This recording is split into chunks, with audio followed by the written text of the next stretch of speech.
តាជាហៅសួស្តីអ្នកទាំងអស់គ្នាថ្ងៃនេះផងដែរខ្ញុំលើកយកមេរៀនភាសាចិនយកមកចែកម្លែកដល់អ្នកទាំងអស់គ្នាអញ្ចឹងមេរៀនថ្ងៃនេះយើងរៀនពាក្យតងជាមួយនឹងពាក្យលិខិតឆ្លងដែនអញ្ចឹងលិខិតឆ្លងដែនភាសាចិនយើងអានថាហ៊ូចៅហ៊ូចៅហ៊ូចៅលិខិតឆ្លងដែនពាក្យថាវីសាភាសាចិនយើងអានថា签证签证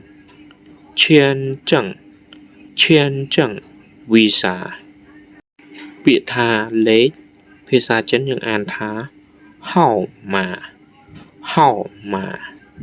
ហៅម៉ាហៅម៉ាលេខ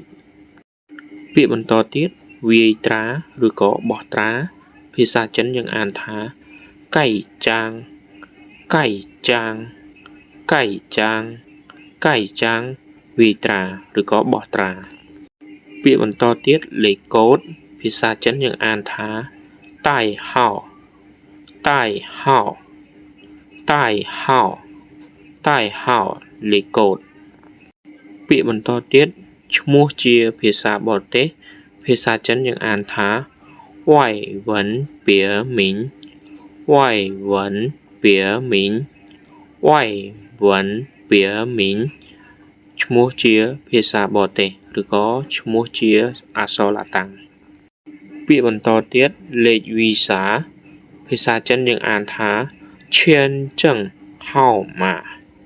ឈៀនចឹងហៅម៉ាឈៀនចឹង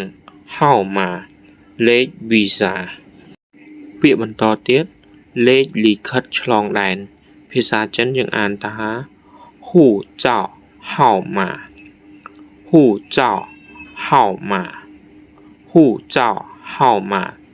លេខលិខិតឆ្លងដែនពាក្យបន្តទៀតជើងហោះហើរភាសាចិនយើងអានថាហានប៉ានហានប៉ានហានប៉ានជើងហោះហើរពាក្យចុងក្រោយលេខជើងហោះហើរភាសាចិនយើងអានថា